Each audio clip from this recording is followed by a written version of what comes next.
What I'm really concerned about is that what we have as a worse situation than 2008 regarding the finances. So if you look at history and repeat over periods of time, there is the creation of money and debt to get buying power.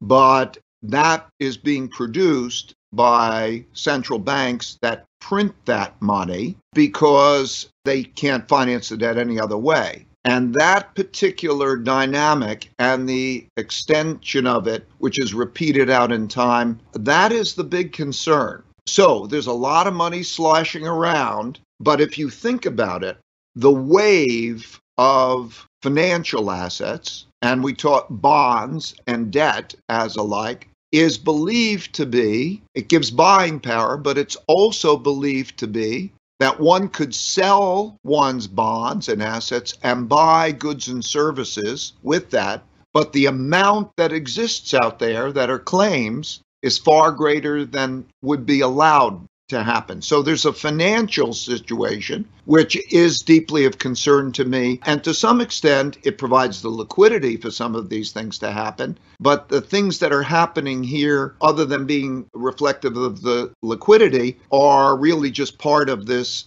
bigger problem, I think. There's not enough financial resources and money to go around. And so I understand the needs for that kind of spending and the actions that have been taken so far in terms of that kind of stimulus. But it is a mistake to believe that the lower interest rates and the debt service payments are the only consideration, because all those bonds, the debt, is converted into a bond and has to be sold.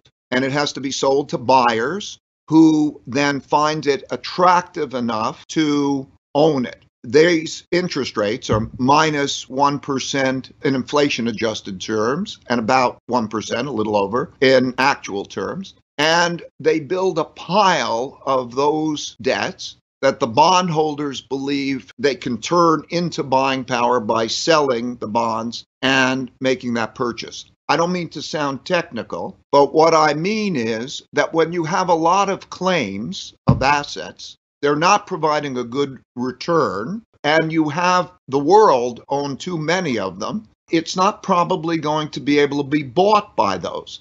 That means that they will have to, Federal Reserve will have to make up a gap, a funding gap. The upshot of this is it is in cycles. This has happened throughout history. You can go back thousands of years and you see the pattern. And that pattern is not a pattern of good finance. It risks the dollar. It risks that the possibility that that won't be a good storehold of wealth, those bonds. And that's not good, sound finances. So one should not delude oneself into believing that because interest rates are low, that's not a problem. I think it'll be a problem. I think one of the most important things to consider too is that money that's going to be expended also going to be productive in terms of producing goods and services and so on in its way? I don't think we're paying enough attention to productivity either. So I'm just a mechanic looking at how the machine works. And my definition of the machine is that it's very concerning. It's a major issue. Debt is money. When you produce debt, it's an obligation, when you're holding a bond, to deliver money, and you have to produce money. And we're producing a lot of it. And if you look at the holdings in the world of bonds and who is holding them, there's less, they're overweighted in bonds, and therefore overweighted in dollars and dollar assets, and we're going to try to sell a lot more, and that has created a risk for the dollar. The dollar's down about 12% since the actions have taken place. It's an issue. It's important because if you lose your reserve currency status, you lose your exorbitant privilege, really, to get money and borrow it when you need it. So it's a risk. That money can go into an alternative currency, or it can go into alternative assets. Traditionally, all devaluations drive money into stocks, gold, other assets. And so you don't have to just go to another currency in order to escape the bonds. You see devaluations of the dollar in relationship to all financial assets. But it's also coming at a time when China is also opening up its financial markets, and the world is underweighted in its financial markets. It's a viable economic alternative. It's a viable economic competitor. It's developing more capital markets. It's the second most important capital markets. They are opening up. And because the world is overweight in US dollars, the flow into that to rebalance is strengthening the renminbi. And the Chinese have intentionally not developed it because it's somewhat the internationalization of the renminbi. But now there is the internationalization of the renminbi. So to put it in perspective, China is now the largest country in trade, in world trade, exports, imports. It's larger than the United States. It's the largest in the world.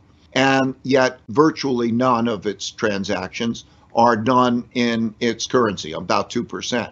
So there will naturally, increasingly be the internationalization, and it will represent an alternative. And that's why then we have the issues of capital wars.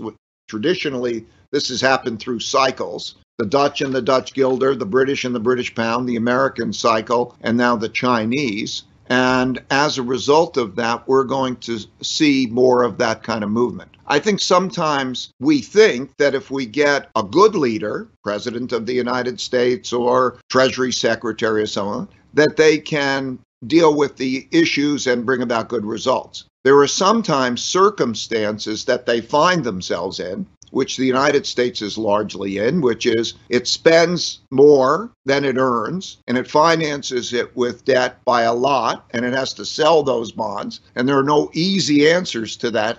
You could have a very good person in the job, and that doesn't necessarily lead to, great results because the circumstances of the maneuverability is different. And so I give that example. They had to send the checks. If they didn't send the checks, let's look back. If they didn't send those checks and the Federal Reserve did not provide the support, we would have had a rebellion. We would have had people who needed the money not get it. You have a class warfare issue, and you would have had companies fail. So they had to do that. But as that circumstances meant that they had to produce debt and they had to produce money, so there's a mechanics to that. Now, that set of circumstances will exist, and the world, Republicans and Democrats, will debate 500 billion here or there or something, but the big picture is that situation is ahead of us. And it's politically challenging. So we bring in the politics. As I say, there are three big factors, and then we throw in the virus. The three big factors are this financial dynamic that we're talking about. The second is the polarity that exists in wealth, values, and politics, which is extreme.